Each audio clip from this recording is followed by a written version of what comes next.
In 1980, a British economist named Robert Skidelsky visited Shenzhen on a research trip and wrote one sentence in his notebook that his colleagues back in London laughed about for years.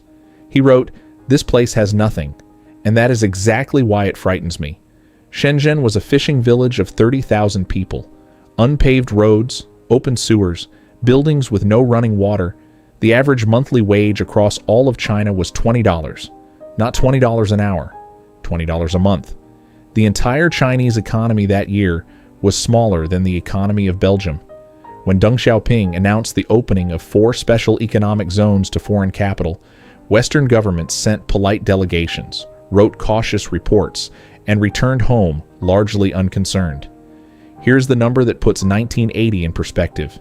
China that year produced 37 million tons of steel. The United States produced 101 million tons. Today, China produces 1.3 billion tons annually, more than the entire rest of the world combined. That shift did not happen by accident. It happened because of one decision made by one man in 1 year that the West completely misread. Deng Xiaoping was not opening China to the world. He was opening a door that looked like a concession and was actually the beginning of the most calculated economic strategy any government has ever executed. He was not asking to join the system. He was studying it from the inside, learning every weakness, every dependency, every pressure point, and he had told his inner circle something that would take 40 years to fully understand. He said, "We do not need to win today. We need to still be playing when everyone else has stopped." In 1990, a Nike executive flew to Guangdong province to inspect a new manufacturing facility. What he saw made him uncomfortable and excited at the same time. Thousands of workers, 12-hour shifts, wages so low they barely registered as a line item in his budget. He signed the contract on the same day he arrived. He was not alone. Within a decade, every major American and European corporation had made the same trip and signed the same kind of contract. Apple, General Motors, Boeing suppliers, Walmart, they all came because the math was impossible to argue with. A factory worker in Ohio cost $25 an hour including benefits. The same worker in Shenzhen cost 50 cents. What the executives told their shareholders was that this was efficiency. What they did not say out loud was that they were quietly transferring the industrial backbone of the Western world to a single country in exchange for short-term profit. China did not beg for this. It engineered it. The government kept the yuan artificially weak, so Chinese exports were always cheaper than the competition. It subsidized energy costs for factories. It built infrastructure around industrial zones at a speed that no democratic government could politically achieve. Every policy decision was pointed at one outcome: make China irreplaceable. By 2001, when China entered the World Trade Organization, the trap was already fully set. America celebrated the entry as a victory for open markets. China celebrated it as the moment the door was locked from the inside. Between 2001 and 2010, the United States lost 5.5 million manufacturing jobs. They did not come back. They were never meant to. In 2007, a government official in Zambia named Felix Mutati sat across a table from a delegation of Chinese representatives and listened to an offer that the World Bank and the IMF had refused to make for 15 years. China would finance a new copper processing plant, full construction, modern equipment, Chinese engineers on site.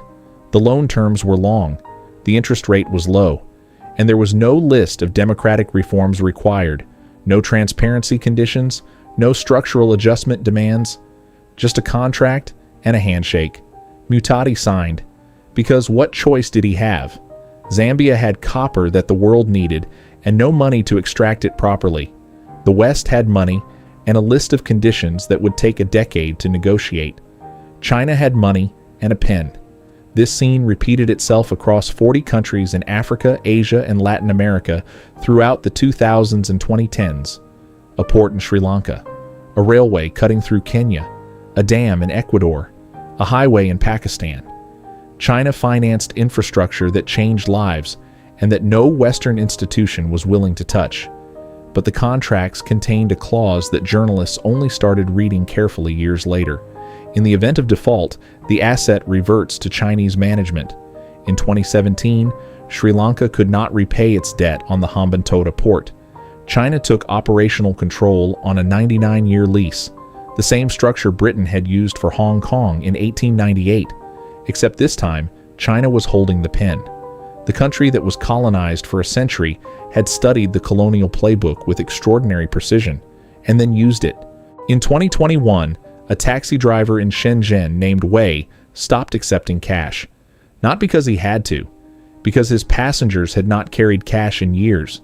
Every transaction in his car ran through an app on a phone, instant, traceable, settled in digital yuan issued directly by the Chinese central bank. Most people outside China read that story as a technology update. It was not. It was a preview of the most consequential financial weapon ever built. While the world spent a decade debating Bitcoin and arguing about blockchain, China quietly engineered something far more powerful and far more dangerous to the existing order. A state-controlled digital currency that can move across borders, settle international transactions, and bypass the SWIFT system entirely. No correspondent banks, no dollar conversion, no American oversight, just a direct transaction between two parties in a currency that Beijing controls completely. The implications are not theoretical. When a country buys Iranian oil in digital yuan, American sanctions become unenforceable. When African nations repay Chinese infrastructure loans in digital yuan, the dollar never enters the transaction. When China settles trade with Russia, Brazil, and Saudi Arabia in a currency that exists entirely outside Western financial architecture, the leverage that America has exercised since 1944 begins to dissolve. By 2024, the digital yuan had been tested in 26 countries. Quietly, without headlines, here is what makes this different from every previous challenge to the dollar. Sanction a country, and it finds workarounds. But you cannot sanction a technology that 17 governments have already integrated into their financial systems. The war for the future of money is not coming. It started without an announcement, and one side already has a significant head start. In 1980, China was poorer than Zambia. Today it holds over $800 billion of American government debt. It manufactures 30% of everything the world consumes. It has built the largest high-speed rail network in human history. It has lifted 800 million people out of poverty in a single generation. No country in the history of civilization has moved that far, that fast. And it did all of it without firing a single shot at a major power. This is the part of the story that makes everyone uncomfortable, regardless of where they stand politically. Because the lesson China teaches is not about communism or authoritarianism or any particular ideology. It is about something much simpler and much harder to argue with. That the most durable form of power is not military, it is economic. And economic power is not built in years. It is built in decades by people willing to think further ahead than the next election cycle. America built its empire on the dollar and spent it on wars. China built its influence on factories and spent it on infrastructure. 50 years from now, historians will not debate which approach was morally superior. They will simply point to the results. The fishing village that Robert Skidelsky visited in 1980 is today one of the most technologically advanced cities on Earth. The country nobody took seriously is now the creditor of the country that once ran the world.